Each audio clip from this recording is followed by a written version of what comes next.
Ibovespa é o nosso principal índice para a gente acompanhar a valorização ou desvalorização das ações negociadas aqui no Brasil. Porém, se a gente for analisar o Ibovespa nesse ano de 2023, ele simplesmente andou de lado. Teve momentos onde ele chegou a bater 114 mil pontos, depois ficou abaixo de 100 mil pontos e hoje, no momento que eu gravo esse vídeo para vocês, ele está em 104 mil pontos. Eu quero comentar com vocês nesse vídeo um pouquinho sobre o que tem que acontecer para a gente começar a ter uma valorização do Ibovespa e também explicar para vocês um pouquinho os motivos que, na minha opinião, influenciaram para que a gente tivesse nesses 4 meses de 2023 o Ibovespa simplesmente andando de lado e não tendo nenhuma valorização expressiva que se manteve, muito menos uma desvalorização expressiva que se manteve. Então fique comigo até o final desse vídeo que eu garanto que vale muito a pena. Fala, empreendedores e empreendedoras! Tudo bem com vocês? João Vitor Lemos aqui para mais um vídeo. E bom, primeira coisa que a gente tem que entender é o que é o Ibovespa. O Ibovespa é o nosso principal índice da nossa bolsa de valores, mas um detalhe muito importante que eu não posso deixar de comentar com todos vocês é que o Ibovespa não representa 100% das ações listadas na bolsa de valores. Dentro do Ibovespa terão as empresas mais relevantes, as empresas mais negociadas, as empresas com maior valor de mercado fazem parte do Ibovespa. Porém, existem muitas outras empresas que não estão no Ibovespa, mas são sim empresas de capital aberto. Então, a gente vai ter empresas dentro do Ibovespa como a Vale, como a Alpargatas, que é a dona da Havaianas, como, por exemplo, o Itaú, o Bradesco, o Santander, entre outras empresas, mas também tem muitas empresas que estão fora do Ibovespa, como, por exemplo, a Engie, a Sinqia, entre outras empresas também que estão listadas na nossa Bolsa de Valores, são de capital aberto, porém, não fazem parte do Ibovespa. É muito importante explicar sempre esse ponto para todos vocês. E o Ibovespa ele é feito através de uma média ponderada, onde vai ser atribuído peso de acordo com a relevância de cada empresa. Então, quando uma empresa é mais relevante, no caso as empresas mais relevantes, as empresas com maior peso dentro do Ibovespa são Vale, a B3, o Itaú, o Bradesco, o Santander, o Banco do Brasil, a Petrobras, são as empresas mais relevantes dentro do Ibovespa. Quando essas empresas têm um resultado muito positivo, um resultado muito negativo, elas vão ser empresas que vão ter um peso maior para poder ter influência no resultado final do índice, que é basicamente a média ponderada, né? Bom, agora que eu expliquei para vocês o que é o Ibovespa e como funciona o Ibovespa, quero trazer para vocês 2 pontos que, na minha opinião, que influenciaram para que a gente tivesse durante todo esse ano, que ainda está nem no meio do ano, mas já temos aí bastante meses para a gente poder analisar e tirar algumas conclusões de 2023, que basicamente fez com que o Ibovespa simplesmente só andasse de lado. Primeiro ponto, na minha opinião, é a questão política. Todo o início de governo, todo novo governo que entra, o primeiro ano acaba sendo um ano de transição. Então vai ser um ano onde o governo vai começar a definir novas coisas, vai querer mudar novas leis,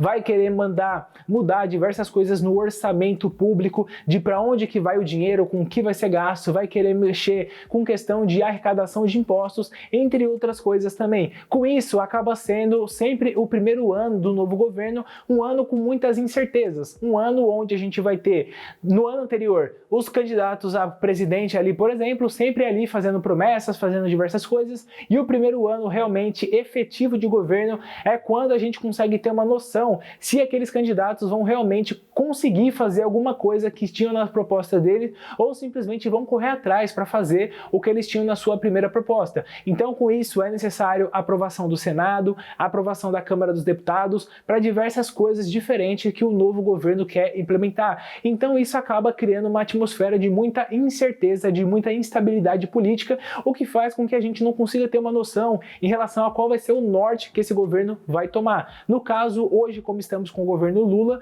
que é um governo aí que veio com uma proposta de realmente uma preocupação social como uma prioridade máxima, só que a gente tem o mercado como um todo com uma preocupação em saber se vai ser respeitado uma questão de responsabilidade fiscal, uma responsabilidade de gasto, de não gastar mais do que arrecada para poder atender às demandas sociais que esse governo atual tem. Com isso, então, a gente precisa de uma apresentação clara e responsável por parte do governo em relação a conseguir atender a parte social que ele quer, que é extremamente necessária, mas também respeitando a questão da responsabilidade fiscal, respeitando a questão de um teto de gastos, um limite de quanto que vai ser gasto e também como que vai ser gasto esse dinheiro, como que vai ser investido esse dinheiro. Com isso, então, acaba sendo esse ano muito confuso, onde tem diversas coisas, diversas ideias, diversos projetos novos que surgem e muitas coisas simplesmente não saem do papel e outras coisas realmente acabam sendo votadas, mas sempre acaba sendo toda essa turbulência. E como a gente está vivendo justamente isso nesse início de ano de 2023,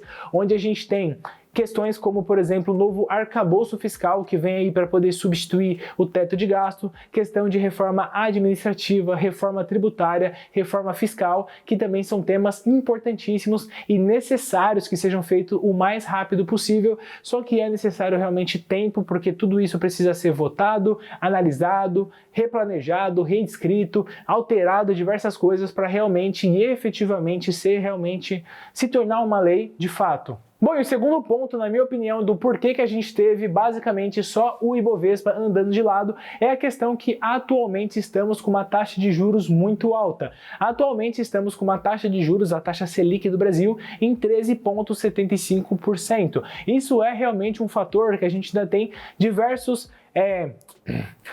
ainda tem diversas coisas que podem ocasionar inflação no curtíssimo prazo, o que fez com que o Banco Central tomasse a decisão de manter a taxa Selic em 13,75% durante todo esse ano de 2023, realmente com medo disso. A gente teve, por exemplo, a volta da cobrança dos impostos dos combustíveis, a gente teve a volta da cobrança dos impostos de ICMS sobre as contas de energia e agora a gente tem que analisar quais serão os impactos desse aumento de custo por causa do aumento do imposto nos combustíveis, nas contas de energia, para poder analisar se isso vai fazer com que aumente, no geral, a inflação do Brasil ou se a inflação vai continuar controlada. Um fato muito importante que a gente não pode esquecer, no ano passado tivemos uma inflação de 5,8%, porém esse número acabou sendo muito maquiado, acabou sendo um número não muito real, simplesmente porque do meio do ano para o final do ano a gente teve a diminuição, a desoneração dos impostos cobrados sobre os combustíveis, que fez com que os combustíveis ficassem realmente com preço muito abaixo se comparado com o começo do ano, o que fez com que naturalmente os preços diminuíssem e a inflação também diminuísse até o final do ano. Só que isso foi simplesmente feito através da canetada. Foi simplesmente ir lá e tirar os impostos